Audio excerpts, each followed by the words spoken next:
Hello दोस्तों, स्वागत है आपका अपने YouTube चैनल मानस रामायण में।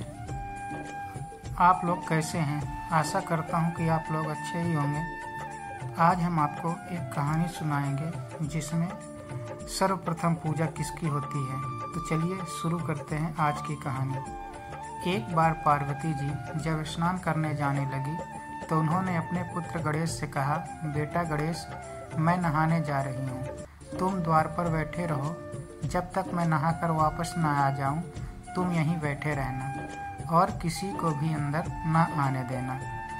एक आज्ञाकारी बालक की भांति गणेश द्वार पर बैठ गए। अभी पार्वती जी नहा ही रही थीं कि शिव अपने गणों के साथ आए और घर में जाने लगे तो गणेश जी ने उन्हें रोक कर कहा, अभी आप लोग बाहर प्रतीक्षा करें, माता पार्वती जी अंदर स्नान कर रही हैं। जब वे स्नान कर बाहर आ जाएं, तब आप अंदर जाना।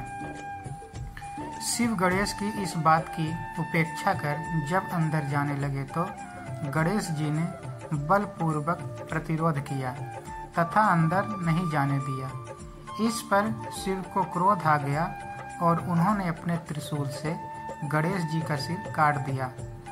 इतने में पार्वती जी स्नान कर बाहर निकली और गणेश की ऐसी दशा देखी तो क्रोध से उनकी संहारक शक्तियां जागृत हो उठी। उसी समय देवर्षि नारद नारायण नारायण करते हुए वहां से गुजरे।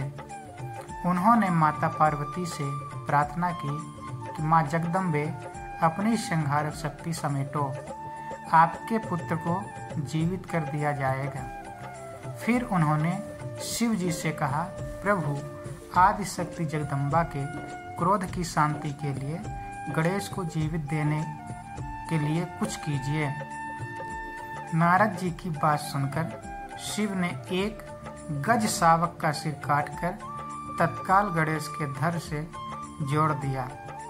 अब धड़ पर हाथी का सिर जुड़ा होने से गणेश जीवित हो गए और उनका नाम गजानन पड़ा। जब पार्वती जी ने पुत्र का यह रूप देखा तो नारद जी से कहा, देवर्षि, मेरे बेटे का यह रूप इसे कौन सा देवत्व प्रदान करेगा? देवों के बीच में गजमुख से इसकी क्या स्थिति होगी? कुछ ऐसी व्यवस्था करो कि सब देवों से पूर्व गणेश जी की पूजा हो, तभी मैं अपनी संहारक शक्ति समेटूंगी। नारद ने कहा, माँ भगवती, इसकी व्यवस्था करता हूँ, आप पहले शांत हो जाइए। नारद के कहने पर पार्वती जी ने अपनी संहारक शक्तियाँ समेट ली। जब सब शांत हो गया तो नारद जी ने कहा, अभी गणेश की अग्र पूजा की घोषणा कर देने से अन्य देवता नाराज हो जाएंगे, अतः किसी प्रतियोगिता के द्वारा सब देवों के आदि देव ब्रह्मा जी के सामने इसका निर्णय किया जाएगा। पार्वती जी ने नारद के इस सुझाव को स्वीकार कर लिया।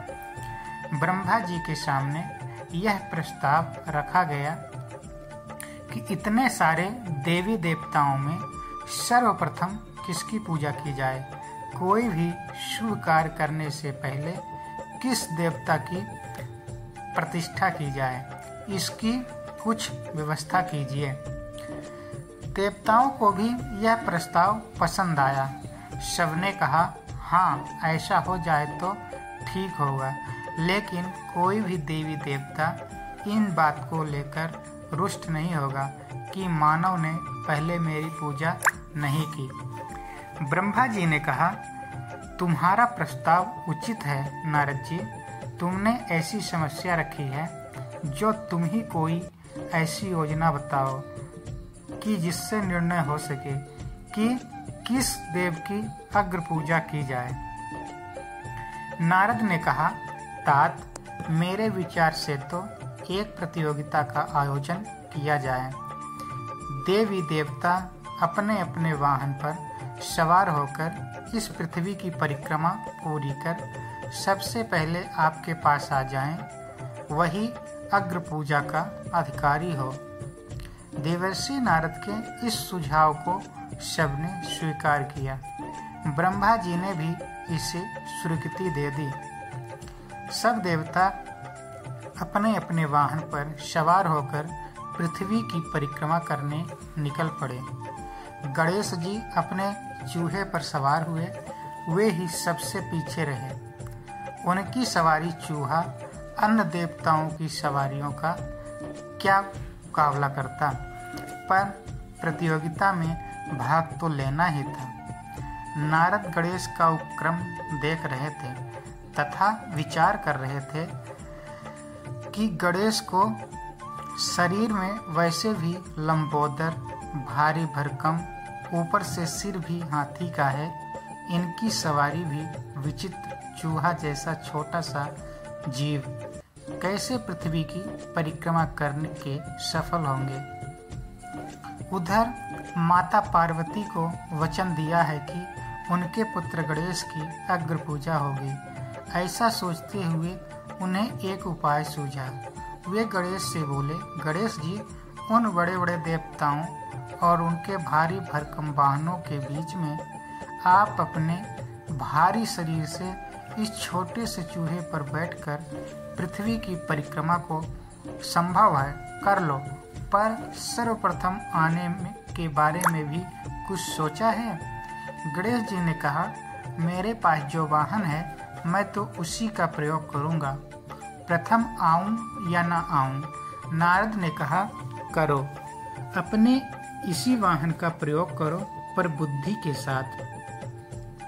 देखो, यह सारा विश्व ब्रह्मांड प्रकृति और पुरुष में समाया है और यह सब कुछ राम में रमण कर रहा है। ब्रह्मांड राममय है, इसी नाम की परिक्रमा यह भूषण डल कर रहा है, अतः तुम इसी नाम की परिक्रमा कर लो। तुम्हें पृथ्वी की नहीं, समस्त ब्रह्मांड की परिक्रमा का फल मिलेगा। गणेश जी ने कहा, मुनिवर, आपका यह विचार उत्तम है, मैं राम नाम की परिक्रमा करूंगा। यह कहकर उन्होंने भूमि पर राम नाम लिखा और अपने मूषक पर बैठकर उस नाम की 3 बार परिक्रमा करके ब्रह्मा जी के समक्ष जा खड़े हुए। ब्रह्मा जी ने देखा कि अभी किसी भी देवता का पता नहीं और गणेश ने परिक्रमा पूरी भी कर ली। उन्हें आश्चर्य तो हुआ पर बोले कुछ नहीं। बाद में जब सारे देवी देवता परिक्रमा करके आए तो ब्रह्मा जी ने कहा, देवों, आप लोग एक एक कर आते रहें, पर यहाँ तो गजानन सबसे पहले मेरे पास पहुँचे हैं, इसीलिए अग्र पूजा का अधिकार इन्हें ही मिलना चाहिए। अन्य देवों ने आपत्ति की कि प्रजापति, यह कैसे हो सकता है? गणेश भला इस चूहे पर बैठकर सारी पृथ्वी की परिक्रमा कर कैसे सबसे पहले आपके पास आ सकते हैं? लगता है ये परिक्रमा करने गए ही नहीं होंगे, प्रारंभ में यहीं बैठे होंगे। जब देवों ने उसे असत्य माना तो नारद जी बोले, हे देवों, यह सत्य है। आप लोग तो भौतिक और स्थूलों की परिक्रमा करते रहे, पर गणेश ने तो उसकी परिक्रमा की जिसमें यह भूमंडल ही नहीं बल्कि त्रैलोक ही समाया है, जिसमें सारा विश्व ब्रह्मांड रमण कर रहा है। उस राम नाम की 3 बार परिक्रमा करके ये त्रैलोक की परिक्रमा कर आए हैं, सबसे पहले पहुंचने वाले हो गए हैं, इसीलिए इन्हें विजय घोषित किया जाता है। ये प्रथम अग्र पूजा के अधिकारी हैं। यह कहकर नारद नारायण नारायण कहते हुए देवलोक को चल दिए। इसी तरह कहानी और व्रत कथा सुनने के लिए कृपया हमारे चैनल को सब्सक्राइब करें, वीडियो लाइक शेयर करें। धन्यवाद। जय श्री राम, जय सिया राम।